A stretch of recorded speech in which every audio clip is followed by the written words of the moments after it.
तृतीय स्कंद तृतीय अध्याय श्लोक संख्या 18। अनुवाद तात्पर्य अनुवाद शब्दार्थ अनुवाद एवं तात्पर्य कृष्ण कृपा मूर्ति श्री श्रीमद अभय चरणारविंद भक्तिवेदांत स्वामी प्रभुपाद द्वारा।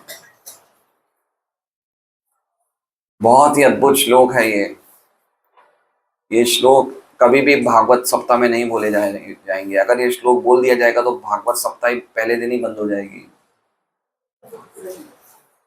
इसलिए ये श्लोक कभी बोले ही नहीं जाते हैं। लेकिन ये श्लोक बहुत ही हमारे हमारे मुंह पे एक तमाचा है। हमारे मतलब जो भी व्यक्ति सोच रहा है कि खाना पीना सोना ही जीवन का उद्देश्य, उनके मुंह पे तमाचा है ये श्लोक, ये और इसके आने वाला श्लोक। तरवः किं न जीवन्ति भस्त्रा किं न शशन्त्युत न खादन्ति न मेहन्ति किं ग्रामे पशवो परे।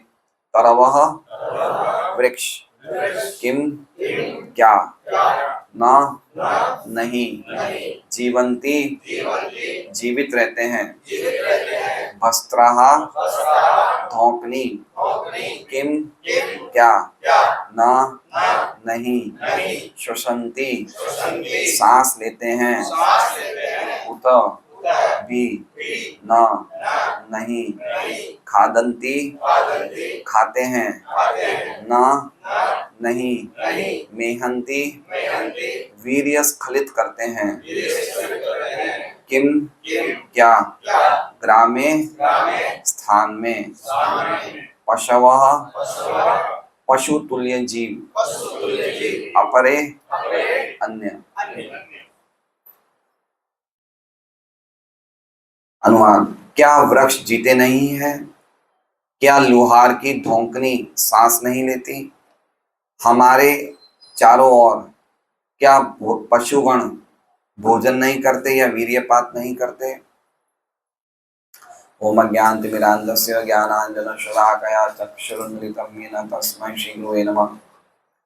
नाम श्रेष्ठमनुमपि शचीपुत्रमत्र स्वरूपं रूपं तस्याग्रं गुरुकुलीं मातुं गोष्ठवाटिं राधाकुण्डं गिरिवरम् अहो राधिका माधवाशां प्राप्तो यस्य प्रतिकृपया श्रीगुरुं तं नतोऽस्मि। वन्देऽहं श्रीगुरोः श्रीयुतः पदकमलं श्रीगुरुं वैष्णवांश्च श्रीरूपं स्वग्रजातं सहगणरघुनाथान्वितं तं सजीवं साद्वैतं सावधूतं परिजनसहितं कृष्णचैतन्यदेवं श्रीराधाकृष्णपादान् सहगणललिता श्रीविशाखान्वितांश्च गुरु वैष्णव भगवान तीने स्मरण है विघ्न विनाशन अनायास होय निर्वांचित पूर्ण। हरे कृष्णा कृष्णा कृष्णा हरे हरे, हरे राम राम राम हरे। तो भागवत के क्लास में रोज अटेंड करना भी एक बहुत बड़ा सिद्धि है। अगर हम यही निश्चित कर लें कि हमें रोज सुबह 8 से 9 भागवतम क्लास अटेंड करनी है तो हमने प्राय पूरी की पूरी सिद्धि प्राप्त कर ली। खाली अटेंड करना। भगवान भागवतम के सेकंड पहले स्कंद के पहले अध्याय के दूसरे श्लोक में भागवतम सुनने की इच्छा मात्र से भगवान हमारे हृदय में प्रकट हो जाते हैं। इच्छा मात्र से, सुना नहीं अभी तक, खाली इच्छा मात्र से।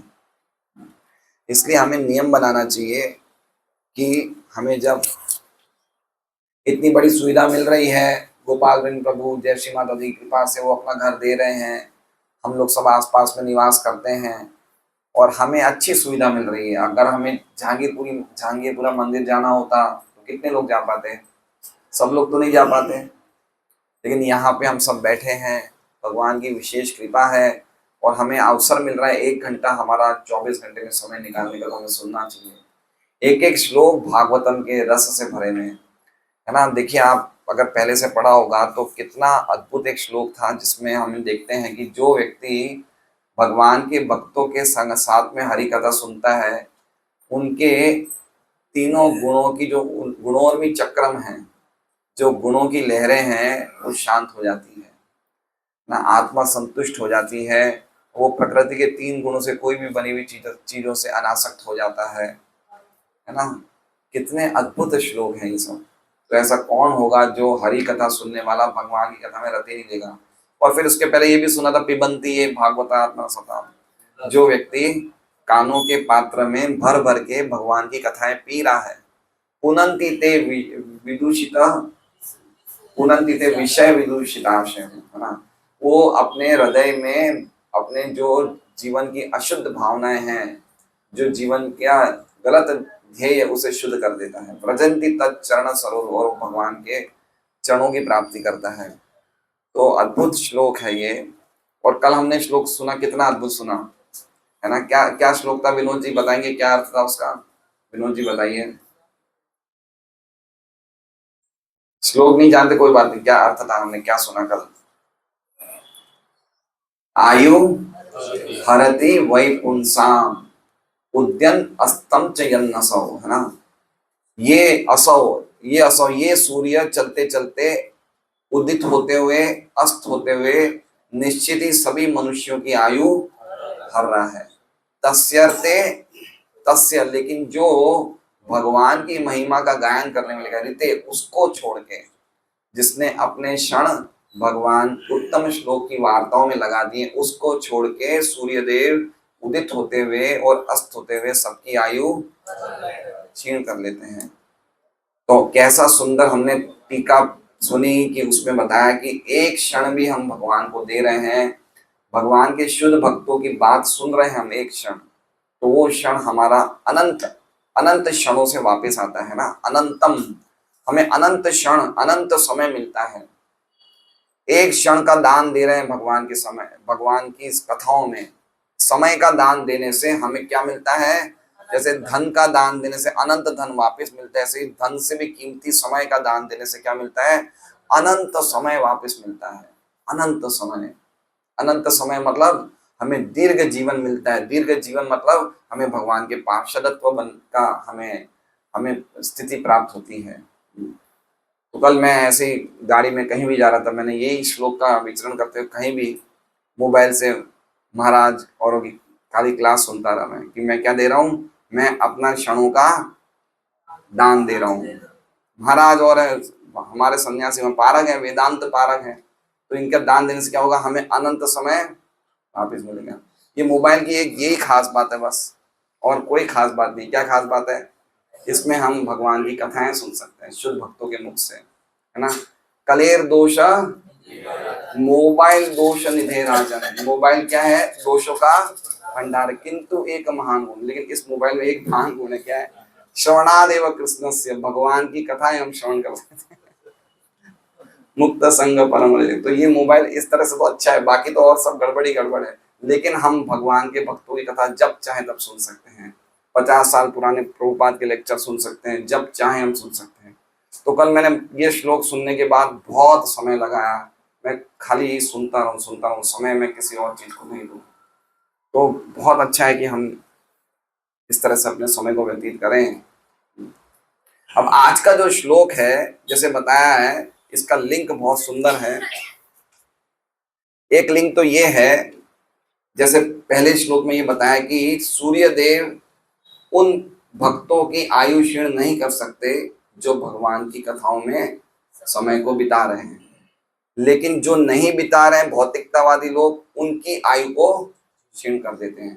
तो वो भौतिकतावादी लोग कैसे जी रहे हैं, उनका वर्णन ये 2 श्लोकों में, किसमें? 18-19 में। भौतिकतावाद लोगों की आयु क्षीण कर रहे हैं ना, तो भौतिकतावाद लोगों की आयु कैसे क्षीण हो रही है, वो किस प्रकार से जी रहे हैं जिससे कि आयु उनकी क्षीण हो रही है, वो इन 2 श्लोक में बताया है। एक लिंक तो ये है। दूसरा लिंक ये बताया है कि ऐसी आयु किस काम की जिसमें भगवान हरि के श्रवण कीर्तन नहीं हो, वो आयु, लंबी आयु भी कोई काम की नहीं है। उस आयु की कोई कीमत नहीं है जिसमें आप भगवान हरि के बारे में ना सुन सको ना बोल सको, ऐसी आयु किस काम की। तीसरा लिंक इस प्रकार से बताया है, क्वेश्चन एंड आंसर के तरीके से। जैसे मान लीजिए कि धर्मवत्सल प्रभु हैं, ये कल वाला श्लोक कौन सा?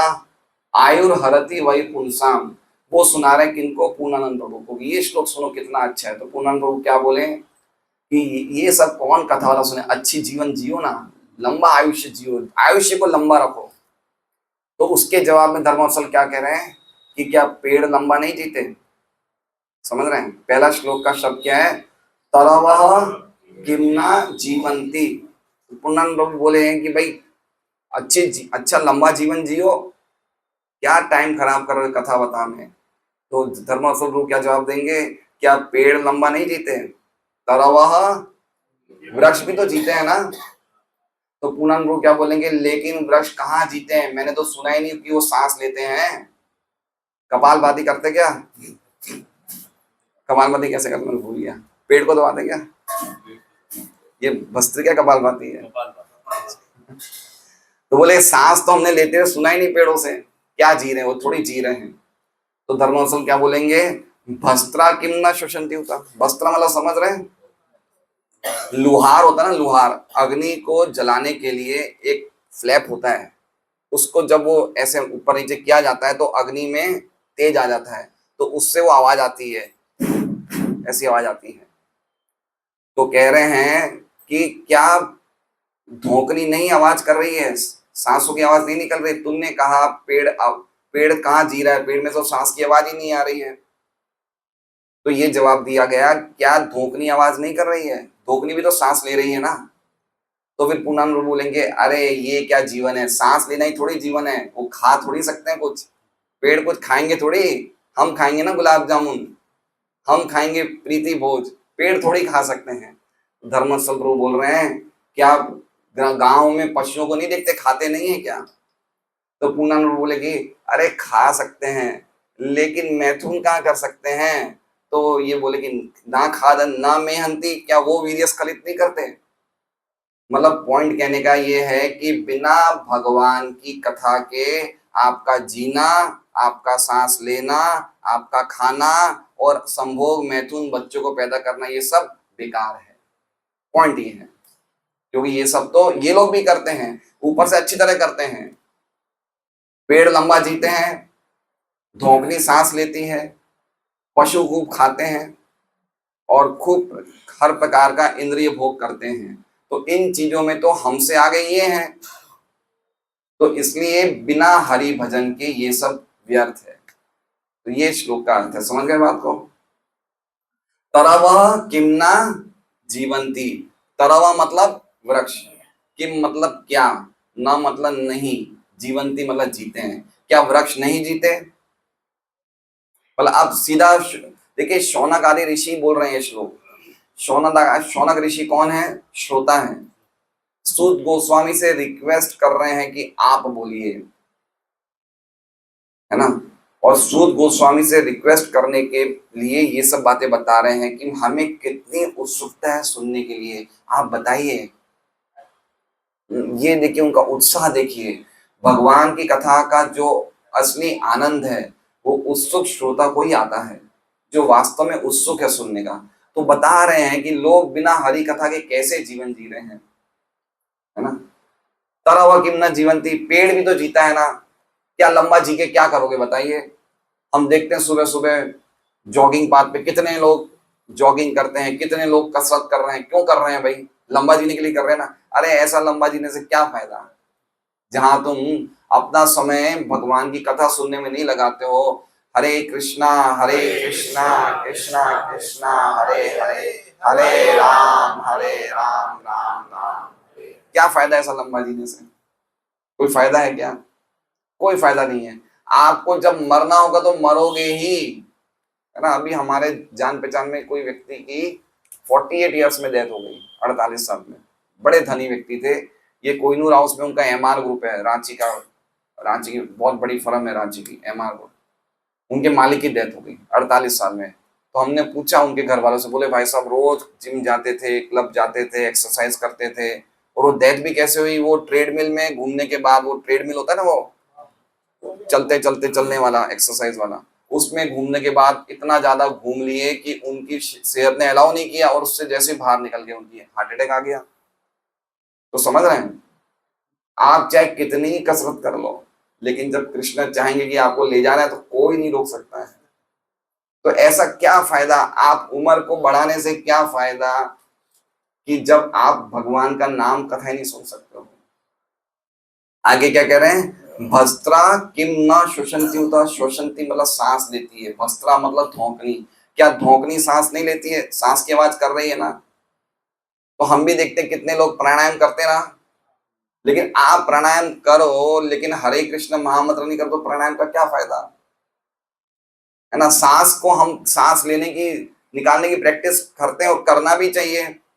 ऐसे तो प्रभुपाद बोलते हैं कि हरि नाम लेना नित्य करना यही प्राणायाम है, संकीर्तन हरि नाम। लेकिन चलो ठीक है, हम प्राणायाम करते हैं, ब्रीदिंग एक्सरसाइज है, लेकिन ब्रीदिंग एक्सरसाइज क्यों करना चाहिए? क्योंकि हम हरि नाम अच्छी तरह ले सकें, ये नहीं कि हम शरीर को सही समझ सकें। तो क्या कह रहे हैं, क्या भस्त्रा क्या सांस नहीं लेते? सांस लेने की तो भस्त्रा से बढ़कर कौन सांस ले सकता है, इतनी जोर जोर से आवाज करता है।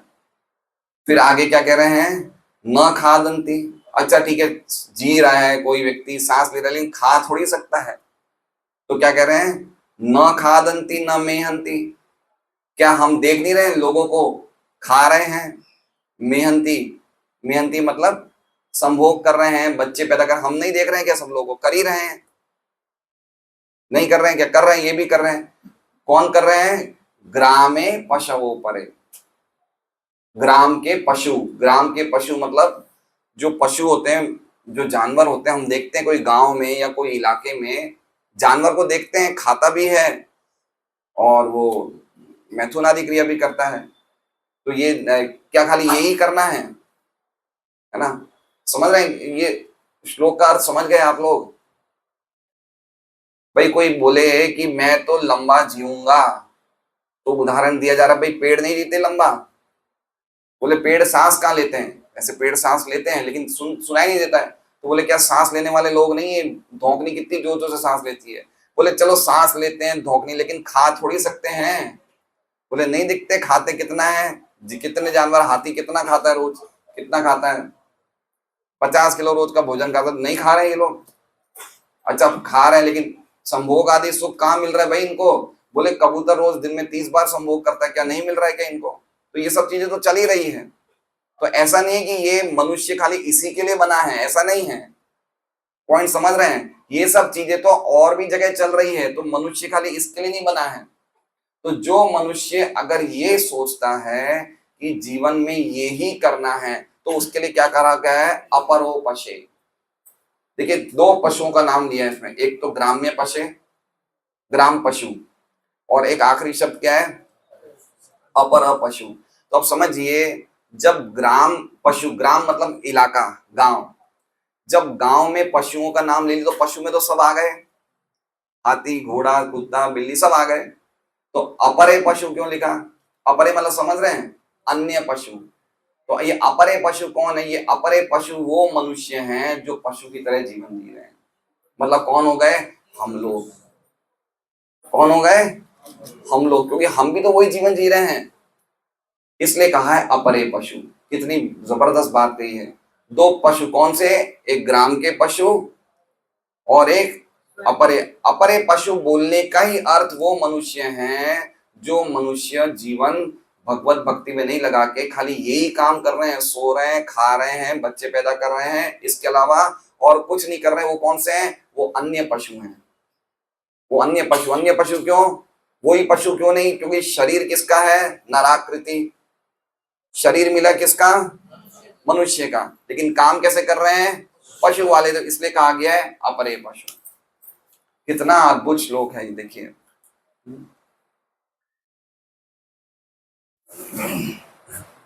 अब समझ गए ना पशु? हम कैसे पशु हैं? अपरे पशु। और अपरे पशु में हम क्या करते हैं? हम चश्मा पहनते हैं, टाई लगाते हैं, जीन्स पहनते हैं, टी शर्ट पहनते हैं। अब आप समझिए, एक बंदर को ये सब चीज पहना दी जाए तो कैसा लगेगा? बंदर, बंदर को कैप पहना दी जाए, गॉगल्स पहना दिए जाए, एक टाई, जैकेट, पैंट, बंदर कैसा लगेगा? हम वैसे लगते हैं, हम वैसे ही हैं। हमने हमने सब कुछ बहुत अच्छी तरह अपने शरीर को डेकोरेट कर रहे हैं, लेकिन हम काम कौन से कर रहे हैं? पशु वाले। और एक अंदर की बात बताएं आपको, विष्णु भगवान सुनना चाहोगे अंदर की बात? एक कौन सा ये अंदर की बात है? हाँ, एक अंदर की बात क्या है? हम पशुओं से भी गिर के काम कर रहे हैं। आप समझ रहे हैं बात को? पशु भी वही कार्य करता है जो प्रकृति के द्वारा उसे शरीर मिलता है, उसके अनुसार ही कार्य करता है। पशु कभी गुटखा नहीं खाता है। देख लीजिए आप, पशु कभी गुटखा नहीं खाएगा। हमारे गौशाला में गौ माता के अगर नीचे एक प्लास्टिक की पुड़िया भी होगी ना, उसको मुंह में नहीं लेगी, वो उसे दूर कर देगी। गुटखा नहीं खाएगा पशु, सिगरेट नहीं पिएगा, टीवी नहीं देखेगा, टीवी चाय नहीं, कुछ नहीं, है ना। टाइम सही करेगा वो, उसको सुबह 6 बजे ची ची करनी हुई चिड़िया तभी करेगा, उसके पहले नहीं करेगा। शाम को जब उसे सोने को, मतलब प्रकृति के प्रदत्त जो उसको शरीर मिला उसके हिसाब से पूरी क्वालिटी वो करता है। मतलब उसका खाना सोना भोगना जो कुछ भी है ना पशु का, that is according to nature. लेकिन हमारा ये चारों चीजें क्या है, ये हमारी पूरी अव्यवस्थित अव्यवस्थित हो गई, पता है। अव्यवस्थित हुई नहीं हुई। हम खाते अपने टाइम से हैं, है ना, जब बच्चे इच्छा होती है तब खाते हैं। सोने का किसी का ठिकाना नहीं है, रात को कब सोता है, सुबह कब जागता है। खाना सोना डिस्टर्ब है ना हमारे इंद्रिय भोग का टाइम, इंद्रिय भोग के भी टाइम होते हैं, है ना। संतान उत्पत्ति का भी समय होता है, कब करना चाहिए, अभी कोई समय नहीं है, जिसको चाहे तब कर रहा है। दिति के साथ यही तो हुआ था। कश्यप को बोले मुझे अभी संतान चाहिए, बोले भाई ये शाम का टाइम है, शिव जी अपने भूत गणों के साथ घूम रहे हैं, ये टाइम सही नहीं है। मानी नहीं दिति, तो कैसे बच्चे निकले, भूत निकले। तो बच्चे आजकल कैसे हो रहे हैं, भूत ही हो रहे हैं। समझ रहे हैं बात को? तो हमारी स्थिति क्या हो गई, अपरे पशु, हम लोग पशु से भी निम्न हो गए हैं, ये सही बात है। तो श्रीधर स्वामी की हम टीका पढ़ते हैं। रोजी इतने खतरनाक श्लोक मत बोला करिए आप, ये श्लोक बहुत ही अद्भुत है, जबरदस्त श्लोक है। श्रीधर स्वामी की टीका है,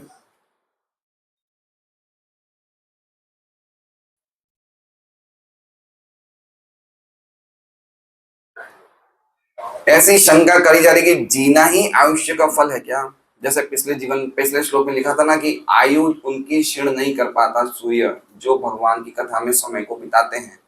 तो क्या लंबा आयु ही हमारा जीने का फल है क्या? उस पर श्रीधर स्वामी ऐसा लिख बता रहे हैं, क्या लंबा आयुष्य ही जीवन जीना, जीना मतलब लंबा आयुष्य ही है। आज देखिए कितने लोग ऐसा बोलते हैं ना कि भाई ये 95 साल में चलते रहे, है ना, भाई इनको बड़ी लंबी आयुष्य मिली। तो किसी को 95 साल का उम्र मिले और वो व्यक्ति भजन नहीं करे, और कोई 35-40 साल का हो, वो भजन करके शरीर छोड़ देता है जल्दी, किसका जीवन महत्वपूर्ण है? 35-40 साल का जीवन, उसने क्वालिटी का जीवन जिया ना। वो 95 साल में भजन नहीं कर रहा है, वो 35-40 साल में भजन कर लिया, तो किसका जीवन कीमती है?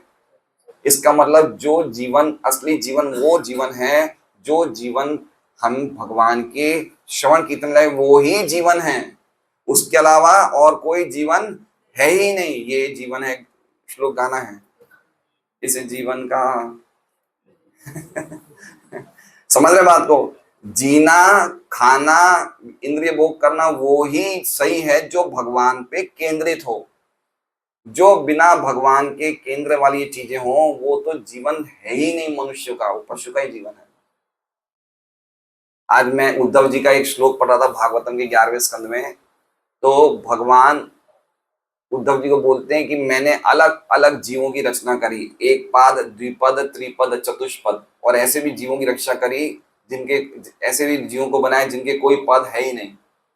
कोई 1 पैर वाले, कोई 2 पैर वाले, कोई 3 पैर वाले, कोई 4 पैर वाले, लेकिन ऐसे भी जीव बनाए जिनके कोई पैर नहीं। लेकिन उनमें, उनके बाद जब मैंने मनुष्य को बनाया तो मुझे बड़ा खुशी हुई। क्यों खुशी हुई? क्योंकि मनुष्यों में ऐसी सेंस परसेप्शन, ऐसी बुद्धि है जिसके कारण वो मुझे पास पा सके, मेरे पास पहुंच सके। मृगयंती ऐसा लिखा है, मृगयंती। तो हमें सर्च, हमें ढूंढना है भगवान के ज्ञान को, भगवान के साक्षात्कार के लिए हमें प्रयास करना चाहिए, वही मनुष्य की असली उपलब्धि है। बाकी ये इसमें क्या फायदा है बताइए? उस दिन एकादशी में फंक्शन था, रात को 9:30 पौने 10 बजे पूरा हुआ था उस दिन हमारे गोडादरा वाले समय। हम लौट रहे थे, तो हम इस रास्ते से लौट रहे थे, ये पर्वत पहाड़ी के 2 होटल आते हैं, होटल सर्वोत्तम और होटल तुलसी। 9:30 पौने 10 बजे लोग 100 से 150 लोग बाहर खड़े थे, अभी उनका नंबर नहीं आया है।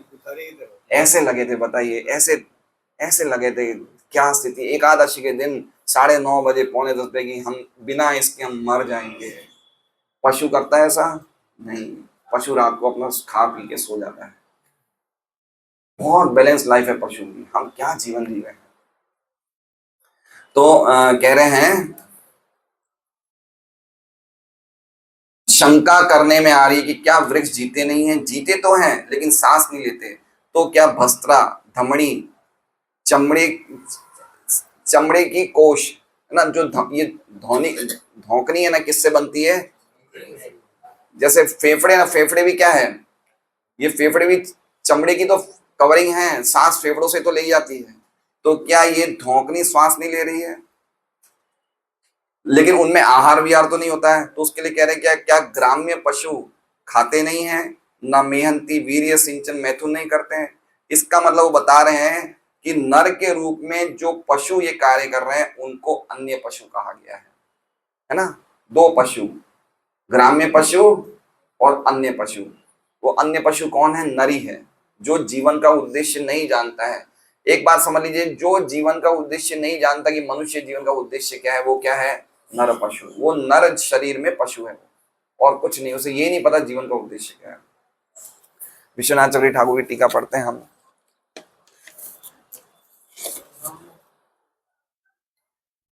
ये श्लोक अद्भुत है। देखिए कितना, कितने महान हमें क्या क्या मिला है, कितना महान हमें एसोसिएशन मिल रहा है ऐसे ऐसे महान भक्तों का, जो ये श्लोक हमें पढ़ने को सुनने को मिल रहे हैं भक्तों के संग में।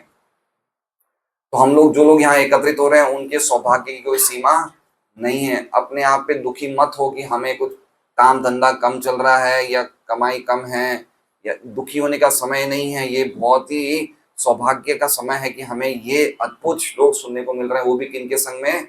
भक्तों के संग में है। ये एफडी हो रही है। ये हमारा समय क्या बचत खाते में जा रहा है, अनंतम अनंत रूप में वापस मिलेगा।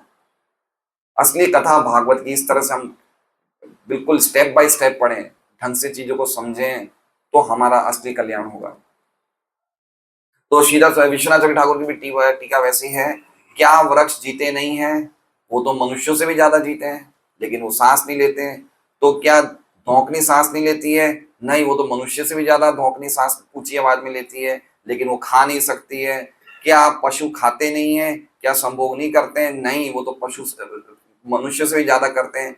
इसलिए अपरे का अर्थ बताया है, वो पशु जो मनुष्यों के शरीर में, उन्हें क्या बताया है? अपरे। अभी बताइए कितने पशु अपरे हैं, कितने ग्राम पशु हैं शहर में? शहर में किसकी संख्या ज्यादा है? अपरे पशुओं की संख्या ज्यादा है। कितने इस गोपाल नगर में कितने कुत्ते होंगे? 2 4 5 होंगे, लेकिन अपरे पशु कितने होंगे? हम सभी अपरे पशु हैं, है ना। इतने समय से हमें जीवन का उद्देश्य ही नहीं पता था। कितने लोग कृष्ण भक्ति में आने से पहले ये जानते थे कि कृष्ण परम सत्य? बताइए कितने लोग जानते थे? हम कृष्ण को जानते थे, द्वारका डाकोर भी गए होंगे हम, हो सकता है वृंदावन मथुरा भी गए होंगे, लेकिन प्रभुपाद जी के इस आंदोलन में संपर्क में आने के पहले हम लड्डू गोपाल की भी पूजा करते होंगे, हो सकता है हमारे घर में राधा कृष्ण भी हो, लेकिन तत्व से किसने जाना कि कृष्ण की क्या स्थिति? ऐसे कितने लोग होंगे? कोई नहीं था, कोई नहीं था ना। कितना बड़ा हमारा सौभाग्य है, हम पशुत्व जीवन से बच गए कृष्ण को जानने मात्र से, कृष्ण की क्या स्थिति है। अब देख लीजिए और कितने लोग होंगे जो जो कृष्ण की स्थिति को तत्व से नहीं जानते। कितने लोग होंगे? होलसेल में है 99.99% लोग ऐसे हैं। तो जो कृष्ण को नहीं जानता वो पशु है, जो कृष्ण को तत्व से नहीं जानता वो पशु है। तो ये हम जो प्रयास कर रहे हैं समझने का भगवान को, जन्म कर्म च में जीवन एवं यो वेति तत्व, तत्व से जानने का प्रयास कर रहे हैं। भगवान क्या है? भगवान एक सामान्य मनुष्य नहीं है। अवजानन्ति माम मूढ़ा मानुषिक, जो बहुत मूर्ख है वो मुझे मनुष्य समझता है, मैं मनुष्य थोड़ी हूं।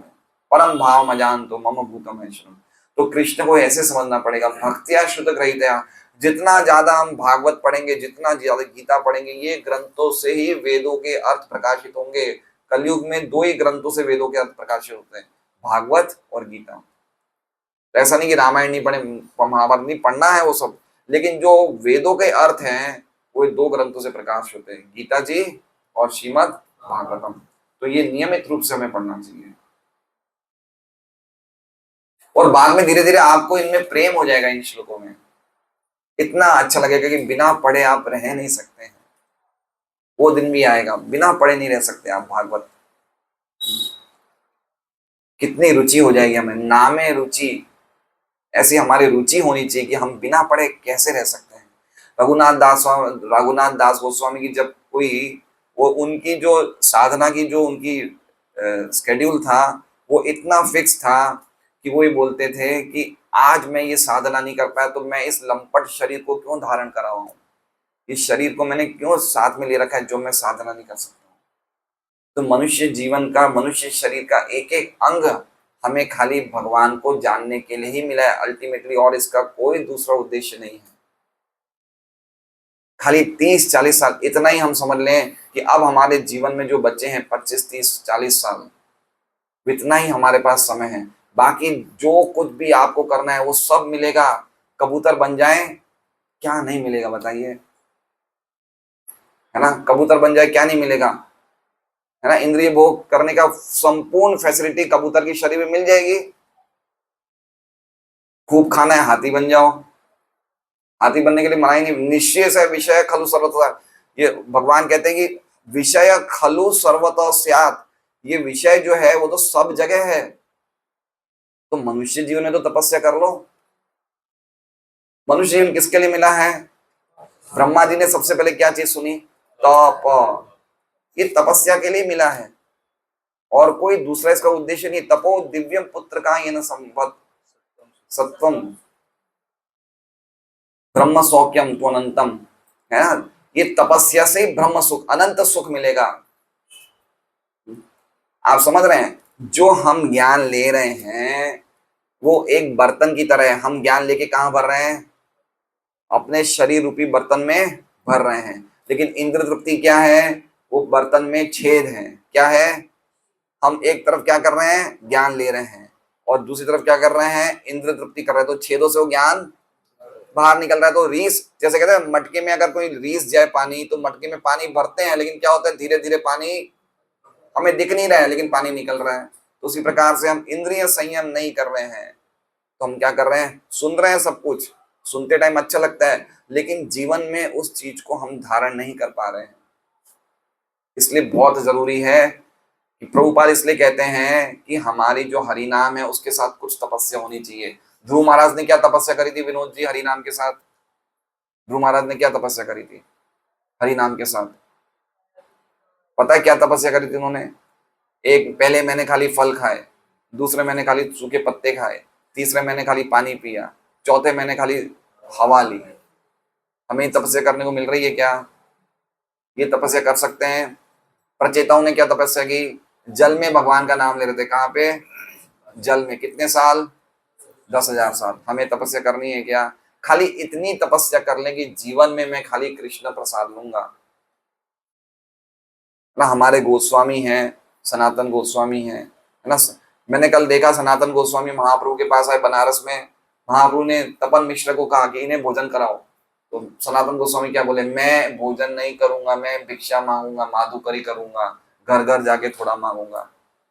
तो प्रभुपाद तात्पर्य में लिखते हैं कि अभी हम लोग ऐसी स्थिति में नहीं है, सनातन गोस्वामी का अनुकरण नहीं कर सकते, लेकिन इतना तो नियम ले लें कि भाई प्रसाद ही लेंगे हम, और कुछ नहीं लेंगे, खाली कृष्ण प्रसाद लेंगे। कृष्ण हमें प्रसाद देंगे तो ही लेंगे, नहीं तो नहीं लेंगे।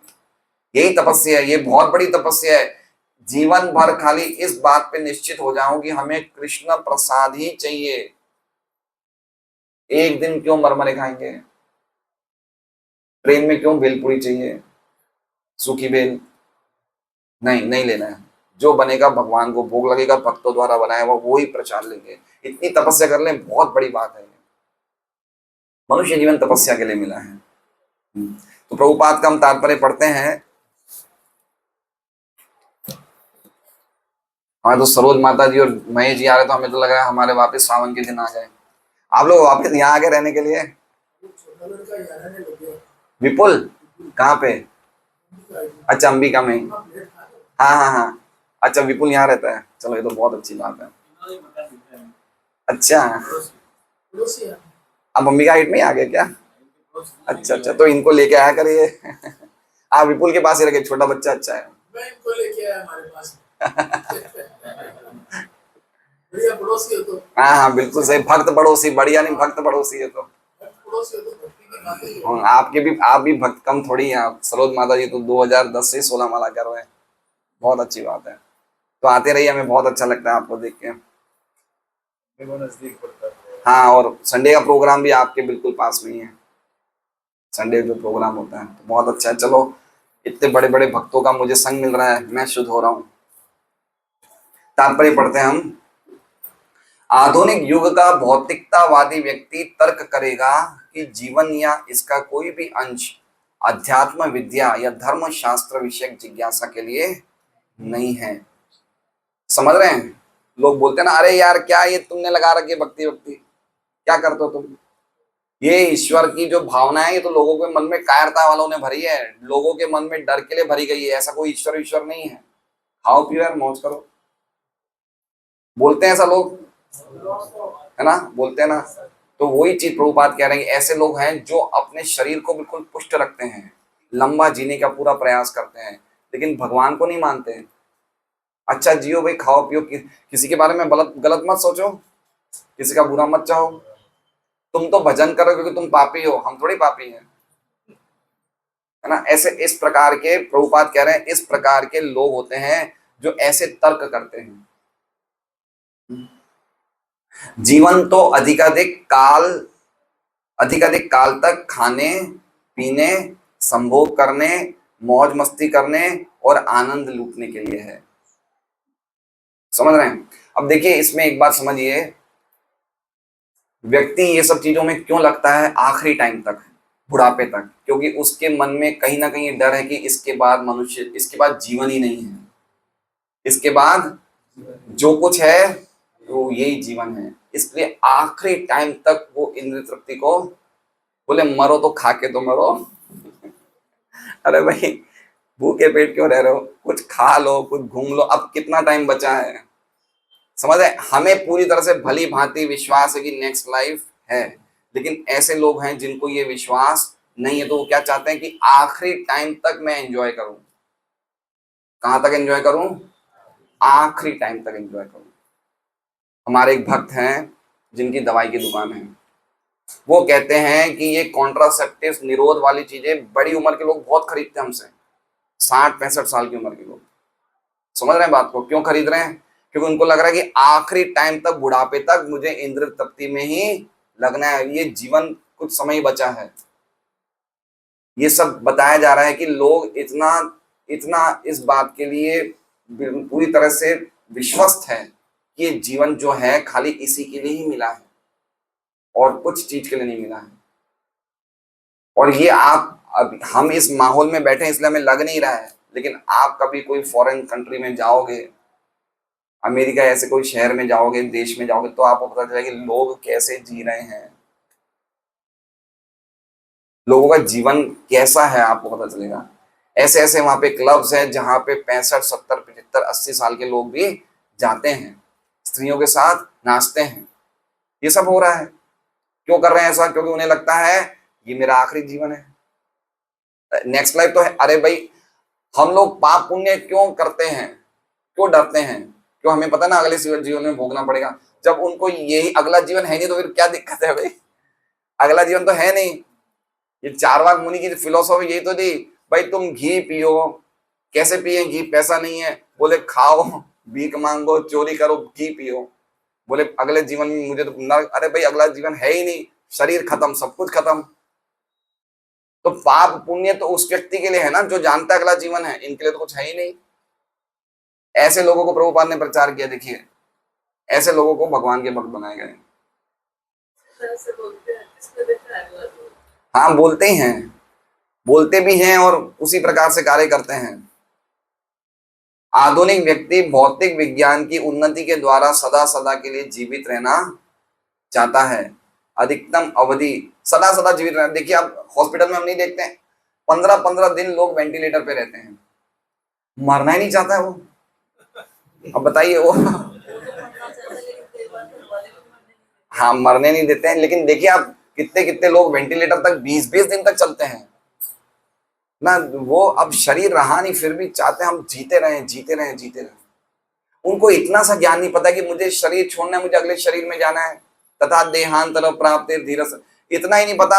हम लोगों को कितना इजी है, हमें पता है कि अगर मान लो कि मेरी रिपोर्ट में कैंसर आ जाए, मुझे पता चल जाए 15 दिन बाद मरा हूं, लेकिन मैं इतना टेंशन में नहीं आऊंगा, क्योंकि मुझे पता है कि भाई मैंने कुछ समय भजन किया है, थोड़ा भक्ति करी है, तो नेक्स्ट लाइफ जरूर कुछ ना कुछ भगवान कुछ ना कुछ कहीं ना कहीं देंगे। एटलीस्ट कम से कम कोई भी योनि में जाऊंगा लेकिन भगवान की स्मृति तो कहीं ना कहीं मिलेगी, इतनी तो भावना है मेरे में। तो इतना डर मृत्यु का मुझे नहीं होगा जितना सामान्य व्यक्ति को होगा। सामान्य व्यक्ति को तो लग गया है उसके पैर के नीचे से जमीन ही खिसक जाएगी, मैं 15 दिन में मृत्यु मरने वाला हूं। आपके घर में या हमारे घर में या कोई किसी और के घर में अगर ये समाचार मिल जाए, अगर वो भक्त नहीं है कि उसके घर में मौत होने वाली है, तो पूरा घर हिल जाता है, ऐसी स्थिति हो जाती है। जीना नहीं, मरना नहीं चाहते हैं। अधिकतम अवधि तथा जीवन को दीर्घ बनाने के लिए अनेक मूर्खतापूर्ण सिद्धांत हैं, किंतु श्रीमद् भागवतम आगाह करती है कि ये जीवन केवल आर्थिक विकास या खाने पीने मौज उड़ाने के भोगवादी दर्शन के लिए अथवा भौतिकतावादी विज्ञान के विकास के लिए नहीं मिला है। जीवन तो एकमात्र तपस्या के लिए, शुद्धि के लिए मिला है। तपस्या मतलब समझ रहे हैं, तपस्या कैसी करें जिससे शुद्धि हो।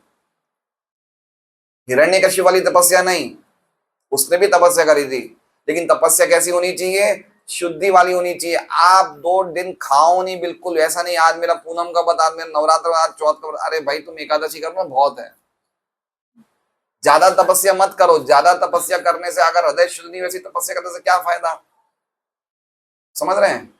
तपस्या कौन सी करनी चाहिए, जिससे भगवान की भक्ति बढ़े, लेकिन ऐसी तपस्या से कोई लाभ नहीं जिससे आप भगवान से दूर हो जाओ। एक बहुत सुंदर श्लोक है, आराधितो यदि हरिस तपसा तथा किम, नाराधितो यदि हरिस तथा तपसा तथा किम, अंतर बहिर यदि हरिस तपसा तथा किम, नांतर ना बहिर यदि हरिस तथा तपसा तथा किम।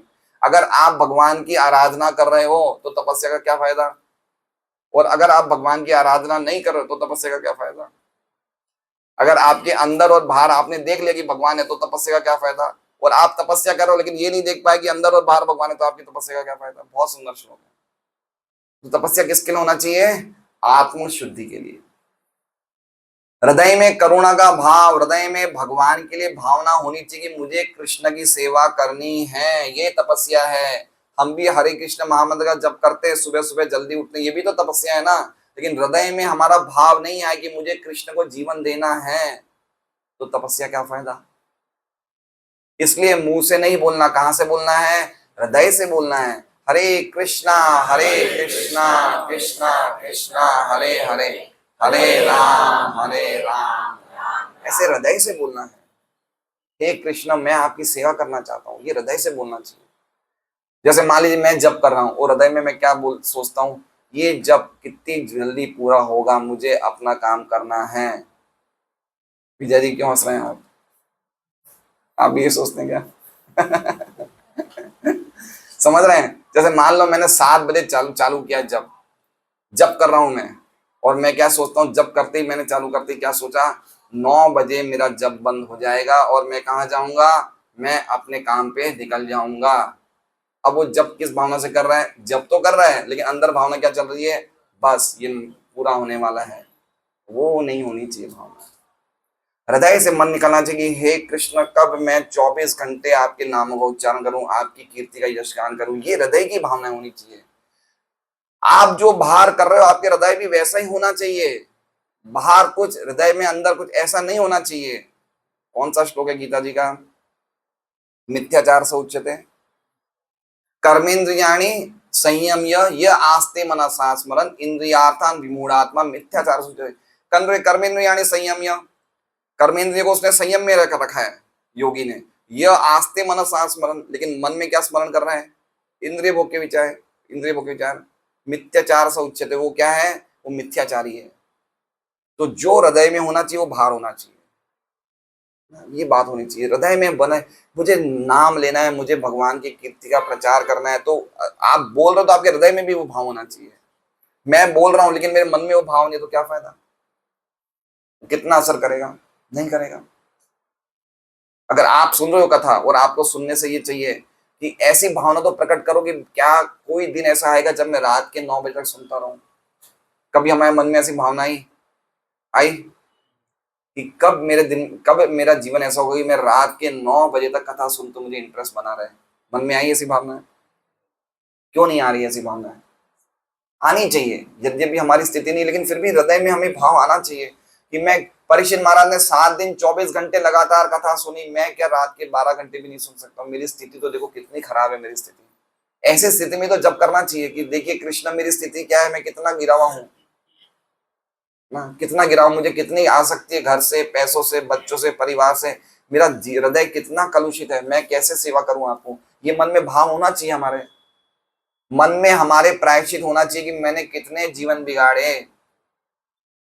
जब भक्ति में प्रवेश करते तो सबसे पहले क्या प्रकट होना चाहिए? प्रायश्चित, है ना?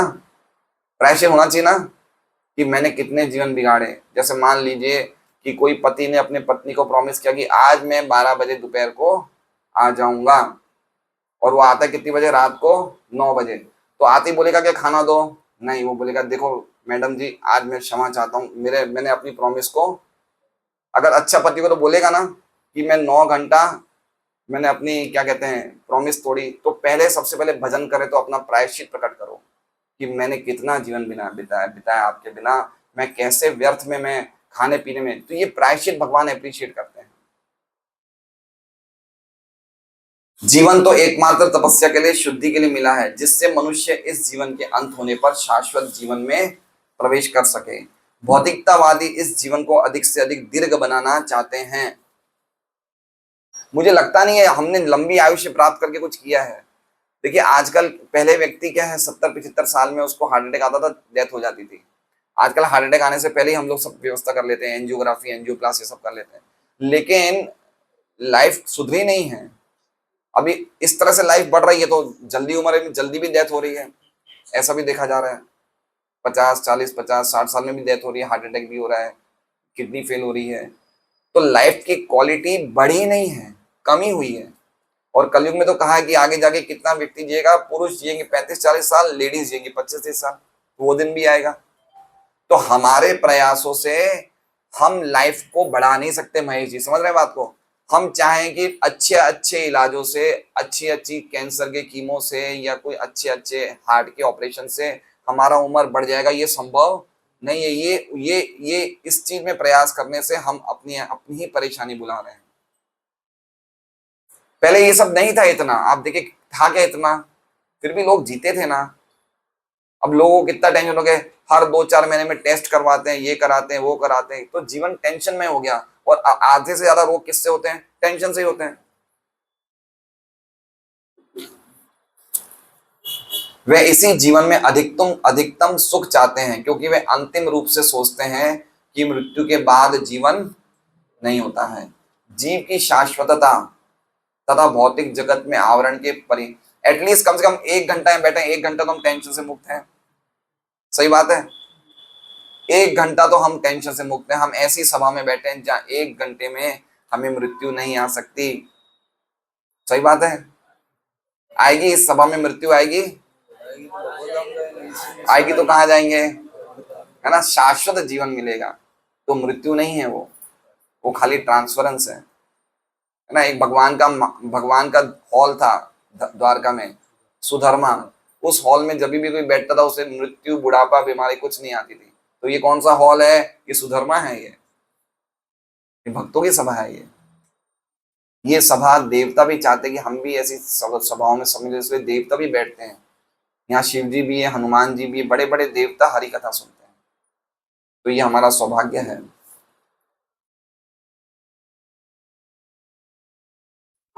जीव की शाश्वतता तथा भौतिक जगत में आवरण के परिवर्तन के विषय में अज्ञानता ने आधुनिक मानव समाज की संरचना में उत्पात मचा रखा है।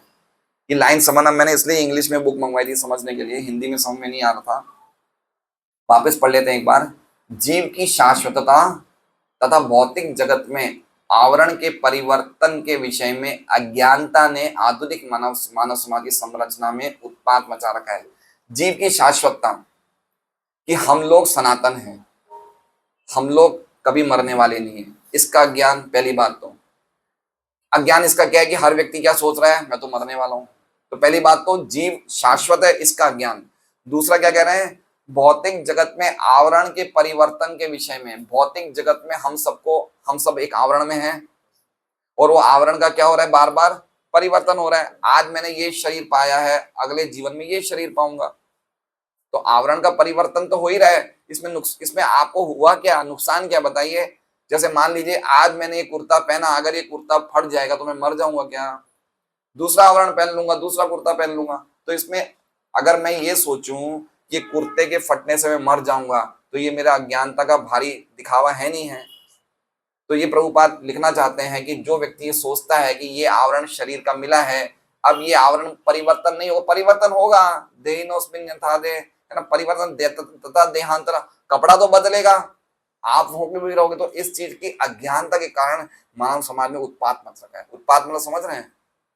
क्योंकि ये अज्ञानता है तो लोगों को किस चीज में ज्ञान बढ़ा है, मोह में, माया में अज्ञानता। उनकी अज्ञानता बढ़ गई, तो अज्ञानता बढ़ी तो क्या कर रहे हैं, भौतिक चीजों में प्रगति कर रहे हैं। भौतिक चीजों में प्रगति कर रहे हैं तो और ज्यादा चिंता में आ रहे हैं, और ज्यादा परेशानी में आ रहे हैं। तो इस चक्कर में पूरे मानव समाज में क्या मच गया है, उत्पात मच गया है। इंग्लिश में कहा गया हैवॉक। हैवॉक मतलब समझ रहे हैं, हालत खराब हो गई लोगों की। कोई लोग शांत नहीं है, कोई लोग व्यक्ति आनंद में नहीं है। देखिए कैसे लोग भागते हैं, है ना, 9, 9:30 बजे कैसे भाग रहे हैं सब, कोई मोटरसाइकिल पे, कोई जीप में, क्या ढूंढने के लिए भाग रहे हैं बताइए। उनको लग रहा है कि अगर मैं आज जाऊंगा नहीं तो मैं मर जाऊंगा। ऐसा नहीं होगा, हम रहेंगे, है ना। उपलब्धि मात्र, हम खाली चेतना है, हम सनातन चेतना है, हम हमेशा रहने वाले हैं। ये शरीर और शरीर की चीजों से हमारा कोई लेना देना नहीं है, इतना व्यक्ति नहीं जानता है। आज मैंने पढ़ा भागवतम में, यदु राजा यदु थे, एक अवधूत से मिलते हैं, अवधूत। और अवधूत बहुत सुंदर था, जवान था, हुष्ट पुष्ट था, लेकिन मिट्टी पे लेटा हुआ था। तो यार राजा यदु ने कहा कि आप सब कुछ काम करने के योग्य हो, आप इतने होशियार हो, जवान हो, आप मिट्टी में क्यों लेटे हो? बोले मैं भौतिक जगत के लोगों को ही मैंने बुद्धि प्राप्त कर ली कि जगत में काम करने से कोई फायदा नहीं है। बहुत अच्छा संवाद है 11वें स्कंद में, यदु और ये अवधूत का संवाद। ये अवधूत ने 24 गुरु बनाए थे, और वो 24 गुरुओं से अपनी बुद्धि के द्वारा ये सोचता, उसने समझ लिया कि भौतिक जगत में, भौतिक कार्यों में कोई सुख नहीं है। बहुत अच्छा संवाद है। मैंने कबूतर से ये सीखा, पृथ्वी से ये सीखा, पर्वतों से ये सीखा, वृक्षों से ये सीखा, ये पूरा संवाद है।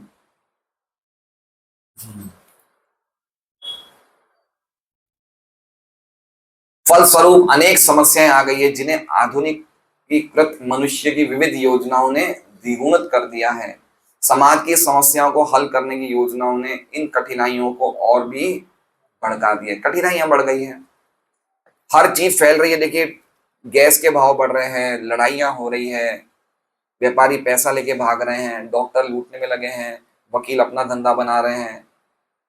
आप आज मेरी बात समझिए, अगर आप कोई डॉक्टर के पास चले जाओ ना, तो डॉक्टर सबसे पहले क्या देखेगा, मेरा मेरा मुर्गा आ गया। वो ये नहीं देखेगा कि मुझे इसका कल्याण करना है।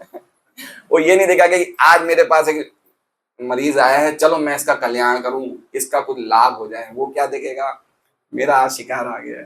मेरा कल्याण पूछने लगे, मेडिक्लेम कराया हुआ है, मेडिक्लेम के बारे में पूछता है। हाँ मेडिक्लेम कराया, लेकिन आप समझ, हाँ उससे ज्यादा बिल बनता है, सही बात है। तो आप देखिए समस्या क्या है, समस्या कृष्ण चेतना की कमी है। बाकी काम तो सब अपने सही कर रहे हैं, लेकिन कृष्ण भावनावर नहीं होने से हर एक व्यक्ति दूसरे को शोषण करने की भावना से इकट्ठा है, चाहे व्यापारी हो, चाहे कोई मित्र हो, चाहे कोई भी हो। तो इसलिए प्रभुपाद कह रहे पूरे समाज में उत्पात मचा रहा है। यदि ये मान भी लिया जाए कि मनुष्य की आयु बढ़कर 100 वर्ष से ऊपर भी हो जाए, तो जरूरी नहीं है कि मानव सभ्यता का विकास होगा, है ना। तो मानव सभ्यता का विकास उम्र से नहीं होता है। कभी ये नहीं सोचना चाहिए कि मैं बड़ा हो जाऊंगा तो ज्ञानी हो जाऊंगा, नहीं।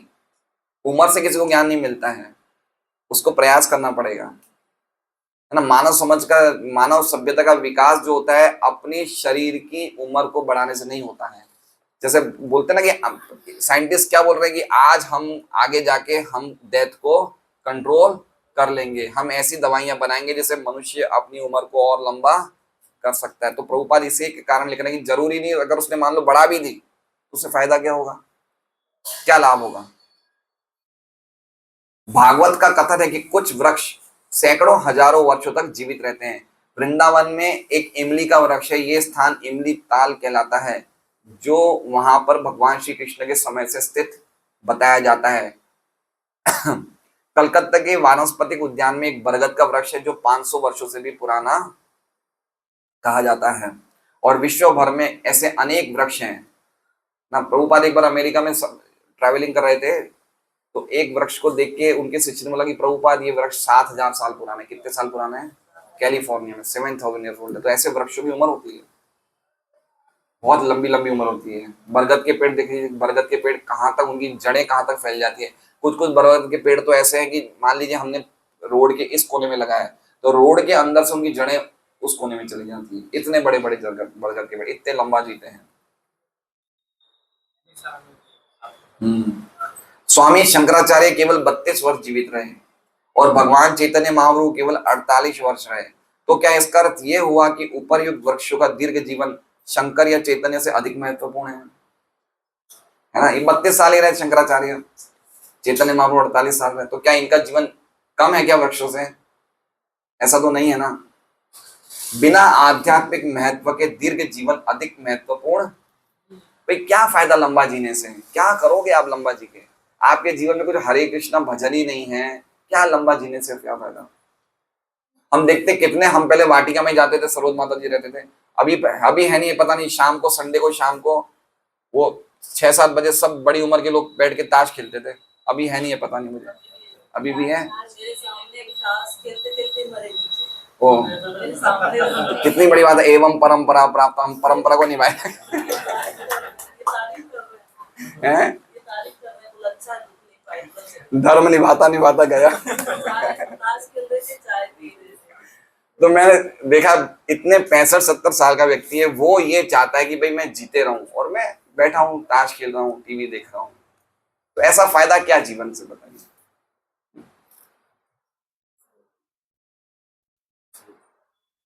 मनुष्य संदेह कर सकता है कि वृक्ष इसलिए जीवित है क्योंकि वे श्वास नहीं लेते, किंतु आधुनिक विज्ञानियों ने यथा बोस ने ये पहले ही सिद्ध कर दिया कि इस पौधों में भी प्राण है। प्रभुपाद बोस को बहुत अप्रिशिएट करते थे, जगदीश चंद्र बोस कलकत्ता के बहुत बड़े वैज्ञानिक हुए थे, और एक बहुत अच्छा ये रेडियो या कौन सा टीवी की खोज इन्होंने करी थी, लेकिन बाद में एक फॉरेन साइंटिस्ट ने अपने नाम क्रेडिट ले लिया। क्या टीवी का था या रेडियो का था पता नहीं, लेकिन जो जेसी बोस थे बहुत बड़े वैज्ञानिक थे, और ये जेसी बोस ने बताया कि वृक्षों में भी प्राण होता है। लोग मानने को तैयार नहीं थे इस बात को, लेकिन साइंटिस्ट के नाते उन्होंने प्रूव किया कि ये वृक्ष भी रोते हैं, उनमें भी भावनाएं होती हैं, वृक्षों में भी भावना होती है। वृक्ष मतलब जीवित रहते हैं, आत्मा है वो, उनमें भी आत्मा है। अतः श्वास लेना वास्तविक जीवन का लक्षण नहीं है। भागवत का कहना है कि लोहार की धोकनी तेजी से श्वास लेती है, किंतु इसका ये अर्थ नहीं है कि धोकनी में प्राण है। भौतिकतावादी तर्क करेगा कि पौधे का प्राण तथा मनुष्य का प्राण एक समान नहीं है, क्योंकि पौधा ना तो नाना प्रकार के पकवान खा सकता है और ना संभोग सुख उठा सकता है। इसके उत्तर में भागवत ये पूछती है, क्या एक ही गांव में मनुष्य के साथ रहने वाले कुकर सुकर नहीं खाते या विषय जीवन नहीं बिताते? तो एक ही गांव में कौन दो जने रह रहे हैं, एक मनुष्य और एक कुकर सुकर, एक ग्राम्य पशु और एक अपरे पशु। श्रीमद् भागवतम में अन्य पशुओं का जो विशेष उल्लेख हुआ है, इसका अर्थ यह है कि जो पुरुष केवल खाने, श्वास लेने तथा संभोग करने के पार्श्विक जीवन को कुछ बेहतर बनाने में लगे रहते हैं, वे मनुष्य के रूप में पशु होते हैं। बेहतर दिखने वाले इस प्रकार के पशुओं का समाज दुखी मानवता को कभी लाभ नहीं पहुंचा सकता, क्योंकि एक पशु दूसरे पशु को हानि तो पहुंचा सकता है, किंतु कोई विरला ही लाभ। जबरदस्त बात लिखी, जबरदस्त बात लिखी। क्या कह रहे हैं कि मान लो पूरा समाज ही पशुओं का होगा, अब बताइए पशु क्या लाभ करेगा? पशु किसी का कोई लाभ कर सकता है क्या? अल्टीमेटली क्या करेगा? नुकसान कर देगा वो। अभी हम वृंदावन गए थे 1 महीने पहले, तो पीछे वो इस्कॉन वाला गेट है, एमबीटी का गेट है, तो उससे मैं बाहर निकल रहा था, तो बाहर निकलते ही बंदर ने मेरा चश्मा खींच लिया। तो मुझे पड़ोस में एक रिक्शा वाला बोले, भाई साहब जल्दी फ्रूटी लेके आओ, फ्रूटी लेके आओ। वो क्या है कि बंदर को फ्रूटी देते ना, फ्रूटी तो चश्मा दे देता है। तो मैं पास की दुकान में गया, मैंने कहा भाई साहब फ्रूटी दे दो। बोले भाई साहब आज फ्रूटी खत्म हो गई।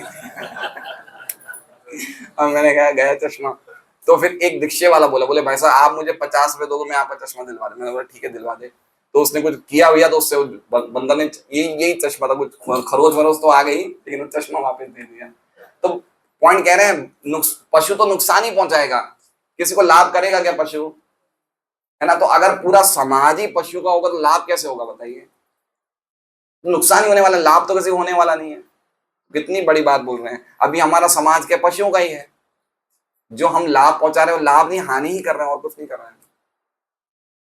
हरे कृष्णा। श्रीमद् भागवतम की जय। तो बहुत सुंदर श्लोक है ये। समय का अपव्यय नहीं करना है, मनुष्य जीवन की सार्थकता को समझना है। तो एक बहुत सुंदर भजन है, अगर आप 5 मिनट का समय लो तो हम भजन गा सकते हैं। वो ग्रुप में डाल दीजिए नंद किशोर जी, उदिलो अरुणा।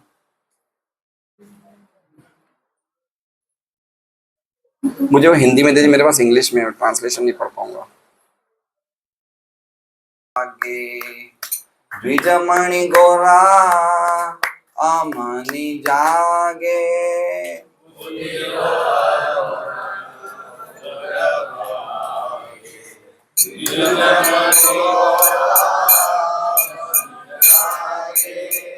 भक्त समूह लोइया साथे, गेला नगर ब्राजे।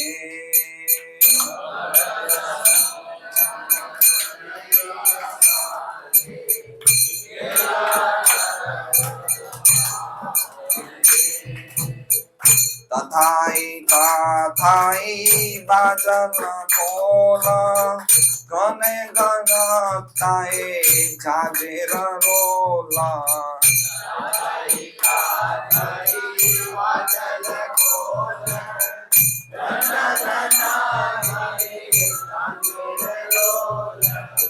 प्रेमे ढला ढला सोनार अंग, चरणे नूपुर बाजे।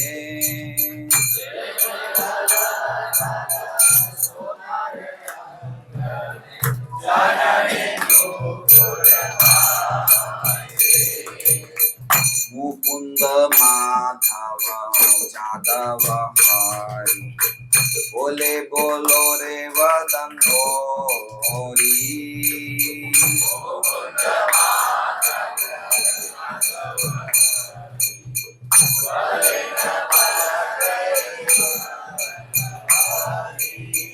बीचे निग पशे गेलो रे राती, दिवस शरीर साजे।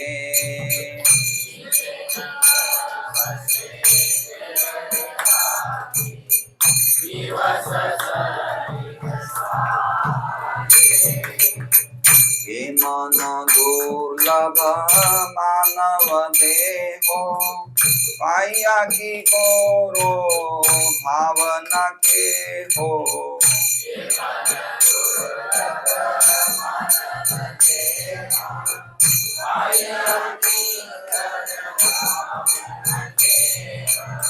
हे बिना भजिले यशोदा सूता, चारा में बोरी बिलाजे।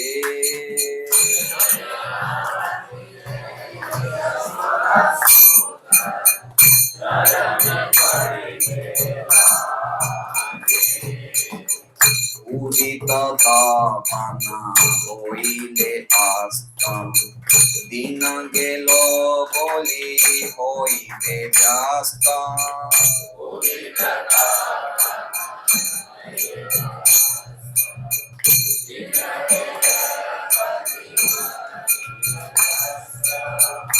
बेगेनो एव आलस होए, ना बजर हृदय राजे।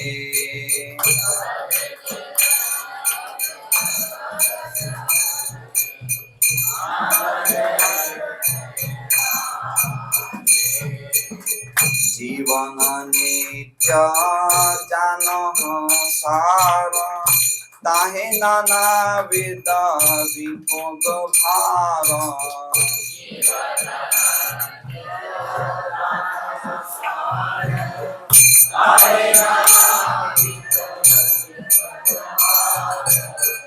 नामाश्रय कोई जतने तुम्हें ठाकह आपन काजे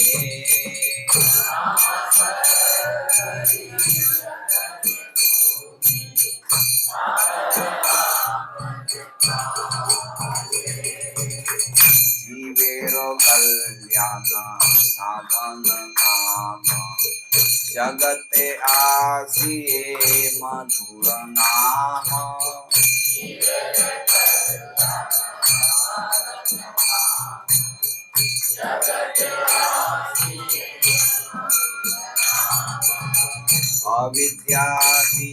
अविद्यातिमिरतपन रूपे हृदय गगने विराजे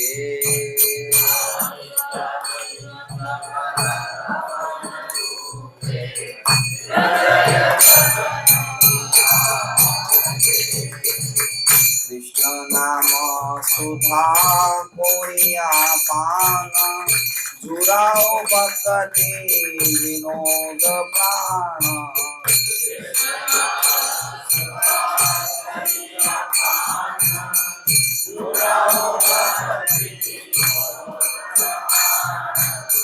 नाम बिना किछु नाही को आरो चौदह भुवन माजे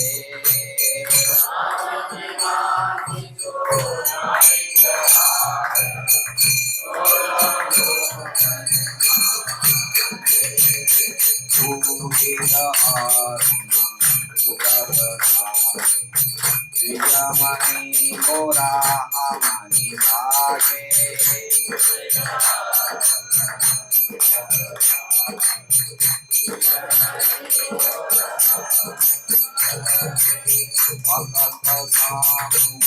रोइया सामने केला नगर गाजे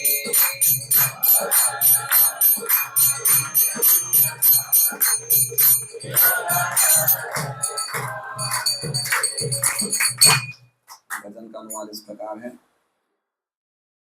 उदित अरुण पूरब भागे द्विजमणि गोरा आमनि जागे।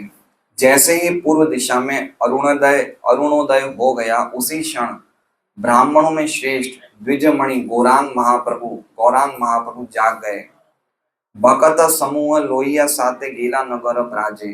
वे अपने भक्तों के समूह को साथ लेकर नदिया में सारे नगरों में और गांवों में संकीर्तन के लिए चल पड़े। ताताई बाजल खोल घन घन ताहे झांझेर रोल। कीर्तन में तथाई की मधुर ध्वनि से मृदंग एवं उसी की ताल से ताल मिलाकर झांझर मंजीरे इत्यादि वाद्य बजने लगे। प्रेमे ढल ढल सोनार अंग चरण नुपुर बाजे। जिससे प्रेम में अविष्ट होकर श्री गौरांग महाप्रभु का पिघले हुए सोने के रंग जैसा श्री अंग ढल ढल करने लगा, अर्थात वे नृत्य करने लगे तथा नृत्य करते हुए उनके श्री चरणों के नुपुर बजने लगे। देखिए, भजन सुनने का अर्थ है कि आप भजन में समाविष्ट हो जाओ। तो गौरांग महाप्रभु के उस रूप का चिंतन करो जिस रूप का वर्णन किया गया कि कैसे वो पिघले हुए सोने का रूप है और वो नूपुर बांधे हुए हैं और किस प्रकार वो आविष्ट होकर नृत्य कर रहे हैं। ये सब हमें हृदय में इसको लाइव टेलीकास्ट ऐसा हमें देखना चाहिए। मुकुंद माधव यादव हरि बोले बोलो रे वदन भोरी। चैतन्य महाप्रभु ने लोगों को पुकार कर कहा, अरे भाइयों, आप लोगों ने रात तो सोते सोते वे दिन को शरीर के श्रृंगार में व्यर्थ ही व्यतीत कर दिया, परंतु भगवान का भजन नहीं किया। अतः मुकुंद माधव यादव हरि इत्यादि भगवान नाम का उच्च स्वर से कीर्तन करो। यादव को बंगाली भाषा में जादव कहा जाता है ना, तो जादव बोलते हैं, तो बहुत अच्छा लगता है जादव बोलते हुए भी। जारे देखो तारे कहो कृष्ण उपदेश, जा का उच्चारण करते हैं। मीछे निद बसे गेलो रे राती दिवस शरीर साजे, है ना। मीछे, मीछे मतलब आप लोगों ने रात तो सोते सोते एवं दिन को क्या करा, शरीर के श्रृंगार में। कभी कभी तो हम शरीर का इतना श्रृंगार करते कि टाइम पे नहीं पहुंच पाते कोई प्रोग्राम में। और जेंट्स तैयार हो जाते हैं, बोले कब आओगी, आओ तो सही, बोले मुझे बस तैयार होते जितने में तो प्रोग्राम ही पूरा हो जाता है। तो कह रहे हैं व्यर्थ शरीर के श्रृंगार के में व्यर्थ व्यतीत कर दिया। आगे कह रहे हैं एमन दुर्लभ मानव देहो पाया की कोरो भावना क्यों, तुमने ऐसा दुर्लभ मानव शरीर प्राप्त किया है और फिर भी तुम इस उपहार का महत्व नहीं समझते हो। एबे ना भाजी या एबे ना भजी ले यशोदा सूत चरम में पोरी बो लाजे। अभी यदि तुम यशोदा नंदन श्री कृष्ण की आराधना या भजन नहीं किया तो मृत्यु के समय घोर कष्ट वे पीड़ा तुम्हारी प्रतीक्षा करेगी। तुम्हारे लिए ये बहुत लज्जा की बात है। कितना सुंदर बात बता रहे हैं। आगे कह रहे हैं उदित तपन होइले अस्त दिन गेलो बोली होई बे व्यस्त। सूर्य के उगने तथा अस्त होने के साथ तुम्हारा दिन व्यर्थ की व्यस्तता में बीता जा रहा है। कल वाला ये श्लोक था ना हमारा, व्यर्थ की व्यस्तता में बीता जा रहा है, खाली व्यर्थ में काम कर रहे हैं बिना अर्थ के। व्यर्थ मतलब बिना अर्थ के। एबे ना बहा तबे केनो एबे आलस होए न भजे हृदय राजे। क्या कह रहे हैं, तब तुम आलसी क्यों बने पड़े हो, अपने हृदय के राजा को क्यों नहीं भजते, उनकी सेवा क्यों नहीं करते। हृदय के राजा कौन है, कृष्ण। किसके हृदय के राजा हैं, सबके हृदय के राजा हैं। बाल ठाकरे का जब डेथ हुआ था, बाल ठाकरे कहाँ फेमस थे, बॉम्बे में। तो उसमें लिखा था कि हिंदू हृदय सम्राट बाल ठाकरे का निधन हो गया। हिंदुओं के हृदय के सम्राट कौन है, कृष्ण है। लेकिन कहा गया है कि भगवान सबके हृदय के सम्राट हैं, सबके हृदय के राजा हैं। वो हृदय के राजा हमारे हृदय में, हम उनका भजन नहीं कर रहे हैं, दूसरे लोगों को हृदय का राजा बता रहे हैं। बताइए। आगे बता रहे हैं जीवन अनित्य जानह सार ताहे नाना विध विपद भारा। निश्चित रूप से इतना जान लो कि ये जीवन अनित्य है तथा उस पर भी इस मानव जीवन में नाना प्रकार की विपदाएं हैं। जीवन तो छोटा है ही है, उसके साथ साथ क्या है, जीवन में विपत्तियां भी बहुत होलसेल में है। नामाश्रय कोरी जोतो ने तुम्ही डाको आपन काजे, अतः तुम यत्न पूर्वक भगवान के पवित्र नाम का आश्रय ग्रहण करो। यत्न पूर्वक मतलब समझ, हमें यत्न करना पड़ेगा, प्रयास करना पड़ेगा। शेर के मुंह में भी अपने आप शिकार, शेर जंगल का राजा होता है ना, भरिष्मती माता जी शेर जंगल का राजा है ना, क्या उसके मुंह में अपने आप शिकार आ जाएगा, नहीं, उसको उसके लिए भी ढूंढना पड़ेगा, चाहे वो जंगल के राजा क्यों ना। तो उसी प्रकार से हमें यदि माला लटकी हुई है कमरे में तो हमें जाके अंदर हाथ डालना पड़ेगा। हरे कृष्णा कृष्णा कृष्णा हरे हरे, हरे राम राम राम। भगवान कृपा करेंगे तभी माला होगी, ऐसा दिन कभी नहीं आने वाला है ना। आपको यत्न करना पड़ेगा, प्रयास करना पड़ेगा। अतः तुम यत्न पूर्वक भगवान के पवित्र नाम का आश्रय ग्रहण करो तथा केवल जीवन निर्वाह के निमित्त अपना नियत कर्म या सांसारिक व्यवहार करो। नामाश्रय करो जतन तुम्हें ठाकुर, मतलब जतन किसमें करना है, प्रयास किसमें करना है, नाम करने में। और बाकी जो शरीर की इच्छा है उसके लिए थोड़ा सा जो करना है होगा। अभी हम क्या कर रहे हैं, प्रयास कर रहे हैं शरीर को, इच्छाओं को पूरी करने के लिए, शरीर की नेसेसिटीज को पूरी करने के लिए। और नाम कैसे ले रहे हैं, जब लेंगे तब ले लेंगे, है ना। और ये क्या कह रहे हैं, ठाकुर आपन काजे, है ना। आपका असली व्यापार क्या है, असली धंधा क्या है, नाम लेना। असली धंधा क्या है, एक गुरुजन प्रो ने बुक लिखी है, book distribution is our family business, है ना। तो असली व्यापार क्या है, हमारा नाम लेना। और बाकी शरीर को चलाना है, थोड़ा बहुत चला लीजिए, ये बात है। आगे कह रहे हैं जीवेर कल्याण साधन काम जगते आसी मधुर नाम। जीव को, जीवों का कल्याण करने के लिए ये समुद्र सुमधुर नाम जगत में प्रकट हुआ है, जो अज्ञान रूपी अंधकार से परिपूर्ण हृदय रूपी अवकाश में सूर्य की भांति उदित होगा। तो कल हमने देखा ना, जैसे वो क्षण, जिस क्षण में भगवान की कथा हो जाए वो क्षण क्या है, वो सूर्य उदय हो गया हमारे जीवन में, पहले का सब अंधकार खत्म हो गया। तो उसी प्रकार से जब नाम का सूर्य हमारे हृदय में उदय होगा तब जितना भी अज्ञान का अंधकार है सब नाश हो जाएगा। एक नाम काफी है, खाली एक ही नाम काफी है, सारे अज्ञान को दूर कर प्रेमा भक्ति को प्रकाशित कर देगा। कृष्ण नाम सुधा कोरिया पान जुराव भक्ति विनोद प्राण।